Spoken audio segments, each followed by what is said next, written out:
That is different. It is my duty as their guardian. I am the same for Edwina in every way that matters. Then let us put our past acrimony behind us. Netflix just dropped a fun behind-the-scenes video to celebrate Bridgerton Season 4 wrapping production. And there's actually a tiny blink and you'll miss a detail in there that says a lot about Penelope's continuing story. We already know that Season 4 is going to shine the spotlight on Benedict, played by Luke Thompson, who finally gets his turn at romance.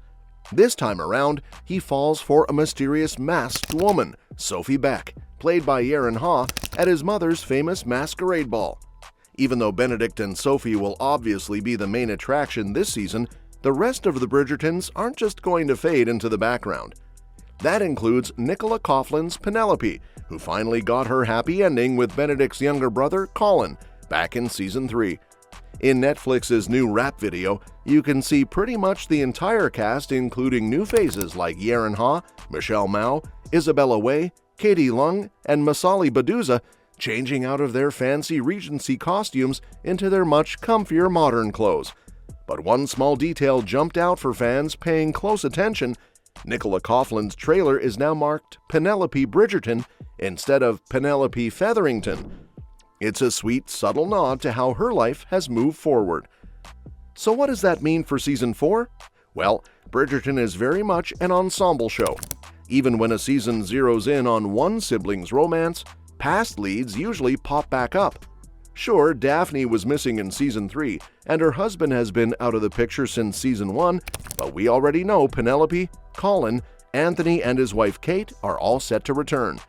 Seeing Penelope's new married name on her trailer door isn't exactly shocking, but it's a nice reminder of how far she's come now married. Her Lady Whistledown identity revealed, and even stepping into motherhood. Given how Penelope's voice holds so much sway in London society, arguably even more than the whole Bridgerton family combined, it really makes sense that Nicola Coughlan might have an even bigger role in Season 4. And since she's Lady Whistledown, her opinion matters. Sophie's background is likely to cause plenty of chatter among the Ton's gossip-hungry elite, so maybe Penelope can actually help Benedict and Sophie dodge scandal. Who knows? In a world like Bridgerton, almost anything is possible. Now, I'll be honest, I'm already completely invested in Benedict and Sophie. Benedict's been one of my favorite Bridgerton siblings since the very start. He's been on this long, sometimes messy journey of figuring out who he is, diving into his love for art, wrestling with his purpose, exploring his sexuality, and it just feels like he deserves a love that's going to really fulfill him. Sophie, on her end, deserves to finally feel secure and cared for after her rough upbringing. So seeing them come together should be amazing. But even so, I can't help but wonder what the rest of the Bridgertons will be getting up to in the meantime. Season 3 leaned more into exploring the wider family than ever before. It was still about Colin and Penelope at its core, but there was a bunch of time spent with other characters too. Since the show's already locked in for Seasons 5 and 6, with big love stories still to come for Eloise and Francesca, I'm just hoping Season 4 doesn't end up so busy laying groundwork that it crowds out Benedict and Sophie's romance. With Penelope probably having a pretty big part again, it'll be important for the show to juggle everything carefully so Benedict's story still shines.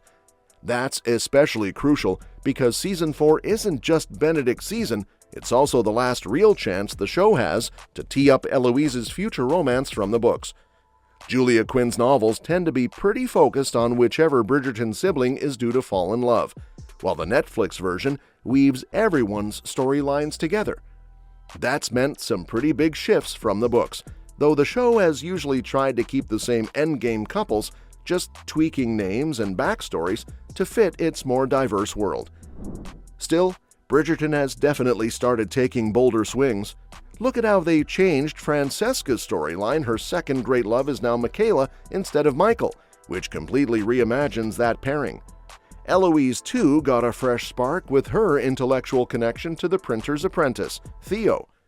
All that leaves me wondering, could the show be planning to ditch Eloise's complicated book romance entirely? For those who might not know, Eloise's book, To Sir Philip with Love, has her ending up with Sir Philip Crane, who's Marina Thompson's husband on the show. Marina's tragic arc in Season 1 was already heavy, showing just how brutal Regency society could be for young women, especially when pregnancy outside marriage was involved. She got pretty harshly judged, both by the Ton and by fans, for trying to trap Colin into marrying her. By Season 2, when Colin visits her, Marina seems resigned to her life with Philip, but in the books, things take an even darker turn. Marina battles depression and dies after an attempt on her own life, leaving Philip to raise their kids alone. That's when Eloise, feeling left behind as Penelope starts her own married life, reaches out to Philip. Their letters become the foundation of their relationship. It's worth noting that in the books, Marina is actually a distant Bridgerton cousin not tied to the Featheringtons at all, which gives Eloise a pretty natural reason to connect with Philip. In the show, though, Eloise and Marina barely interacted. So the series hasn't laid any groundwork at all for Eloise to suddenly start writing to Philip, which is why it'd be a bit bizarre if the show jumped straight there. Given all that, Season 5 technically should be Eloise's story. Her book is the 5th in the series after all. But since Season 4 is still ahead, we don't know yet how much setup they'll squeeze in to position Eloise as the next main love interest. There are hints Netflix might lean into Francesca's journey sooner, especially since her future love story has already been jump-started by introducing Michaela in Season 3. There's also the matter of timing. In the books, there are bigger time jumps, which helps explain why Eloise is still single at 28 and feeling left out. On the show, she's still blossoming, not really interested in getting married at all yet. So it actually might make more sense to save her full story for Season 6, giving the writers more time to build a credible reason for her to ever start corresponding with Philip. At the end of the day, for Eloise to fall in love, it has to be with someone who makes her life richer in every way. And right now, it's hard to imagine that person being Sir Philip Crane. Whatever happens, Season 4 will be crucial for laying out the paths of all these characters, not just Benedict and Sophie's enchanting fairy tale romance, but also the stories still waiting to unfold for Francesca, Eloise, and beyond. The groundwork they lay now will shape the rest of the series. So here's hoping they strike the right balance, giving us all the sweeping love stories, charming family moments, and juicy scandals we've come to expect from Bridgerton. And that's that for today's video. Thanks for watching, and we will see you in the next one.